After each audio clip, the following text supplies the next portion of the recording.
नमस्ते। आजको यो प्रस्तुतिमा हामी एउटा निकै चाखलाग्दो विषयमा कुरा गर्दैछौँ। कसरी कुनै ठाउँको भूगोल मतलब त्यहाँका डाँडाकाँडा र खोलानाला त्यो ठाउँको सबैभन्दा ठूलो सम्पत्ति बन्न सक्छ। हो, यही कुरा बुझ्न हामी नेपालको फलेवास नगरपालिकाको उदाहरण हेर्नेछौँ।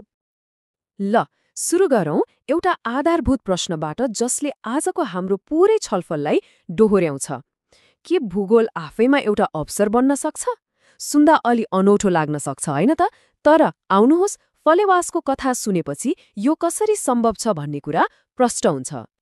त्यो प्रश्नको जवाफ खोज्नका लागि अब हामी सिधै फलेवास नगरपालिकाकै कुरा गरौँ। यो नगरपालिका गण्डकी प्रदेशको पर्वत जिल्लामा पर्छ। सुरुमा यसको एउटा सानो परिचयबाटै अघि बढौँ।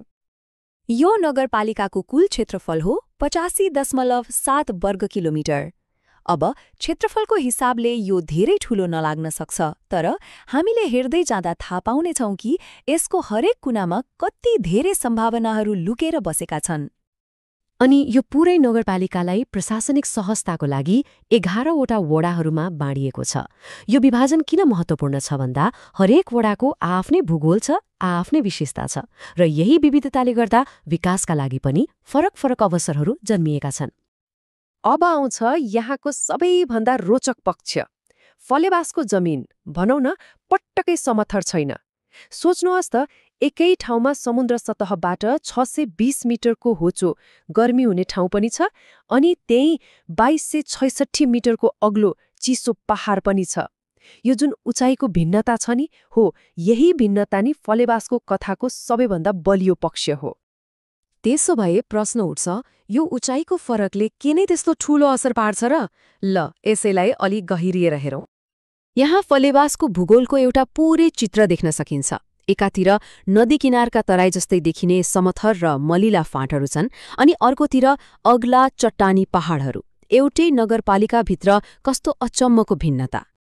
हो, यही कुरा बुझ्नु जरुरी छ। यो जुन विविधता छ, यसलाई समस्या वा चुनौतीको रूपमा हेर्ने होइन। यो त अवसरको खानी हो। हरेक उचाइ, हरेक फरक भूभागले विकासको लागि एउटा नयाँ ढोका खोलिरहेको हुन्छ। ल अब कुरा गरौँ ती अवसरहरू के हुन् त? यो भूगोलले विकासका लागि कस्ता कस्ता बाटा खोल्छ? सबैभन्दा पहिले पर्यटनकै कुराबाट सुरु गरौँ न। यहाँको विविध भूगोलले पर्यटनको लागि त भनौँ न एउटा प्याकेज नै तयार पारेको छ। जस्तै अग्ला डाँडाहरूमा हाइकिङ जानेहरूका लागि छुट्टै मजा, ताल र पोखरीमा रमाउन चाहनेहरूका लागि अर्को विकल्प, नदी किनारमा शान्त वातावरणमा बस्न मन पराउनेहरू पनि आउन सक्छन्, अनि गाउँघरको जीवनशैली अनुभव गर्न चाहनेहरूका लागि ग्रामीण पर्यटनको त कुरै नगरौँ।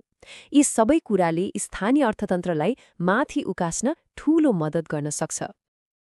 पर्यटन मात्रै होइन, फलेवासको भूगोलले कृषिमा पनि एउटा गजबको अवसर दिएको छ। यसलाई भनिन्छ अनुकूल कृषि। अब यो भनेको के हो त? एकदमै सरल छ। जहाँ जे कुरा राम्रो फल्छ त्यही कुराको खेती गर्ने, मतलब ठाउँ अनुसारको बाली लगाउने एउटा वैज्ञानिक तरिका हो यो। यसको मतलब के भयो भने होचो र तातो ठाउँहरूमा तरकारी र फलफूल मजाले फलाउन सकियो, अनि जति माथि चिसो ठाउँतिर लाग्यो त्यहाँ स्थानीय जातका अन्नबाली र बहुमूल्य जडीबुटीहरूको खेती गर्न सकियो। एउटै नगरपालिका उत्पादन कति थरीका? अनि यो कुरा खालि योजनामा मात्र सीमित छैन है। स्थानीय किसानहरूलाई हौसला दिनका लागि त नगरपालिकाकै उपप्रमुख आफैले व्यावसायिक काँक्रा खेती सुरु गरेर एउटा उदाहरणै प्रस्तुत गरिसक्नु भएको छ। यो व्यावसायिक कृषितिरको एउटा साहसिक कदम पनि हो। ल अवसरहरू त यति धेरै रहेछन्, पर्यटन, कृषि, तर यी अवसरलाई यथार्थमा बदल्नको लागि योजना के छ त? अब समृद्धितर्फको बाटो कस्तो हुनेछ त्यसबारे कुरा गरौँ। यो योजना खासमा 4वटा मुख्य स्तम्भहरूमा टिकेको छ: सडक विस्तार, पूर्वाधार निर्माण, लगानी प्रवर्धन र बजार सञ्जाल। यसको मतलब सबैभन्दा पहिले त गाउँ-गाउँसम्म बाटो पुर्याउनु पर्यो। त्यसपछि खानेपानी, शिक्षा, स्वास्थ्य जस्ता आधारभूत पूर्वाधार बनाउनु पर्यो। भनेपछि रणनीति एकदमै स्पष्ट छ। पहिले गाउँहरूलाई सडक सञ्जालले जोड्ने, त्यसपछि लगानीकर्ताहरूलाई आकर्षित गर्ने, अनि अन्त्यमा त्यहाँ उत्पादन भएका सामानलाई बजारसम्म पुर्याउने बाटो बनाउने। यति भएपछि त त्यहाँको सम्भावना आफै खुल्दै जान्छ। अन्त्यमा एउटा महत्त्वपूर्ण प्रश्न बाँकी रहन्छ, फलेवासले आफ्नो भूगोलले दिएको यो अनुपम उपहारलाई कसरी उपयोग गर्ला? उनीहरूसँग योजना पनि छ, प्राकृतिक सम्पत्ति पनि छ। अब हेर्न बाँकी यही छ कि यो सम्भावना कसरी वास्तविकतामा बदलिन्छ। यदि यो सफल भयो भने फलेवास नेपालका अरू धेरै ठाउँहरूका लागि एउटा प्रेरणाको स्रोत बन्न सक्छ।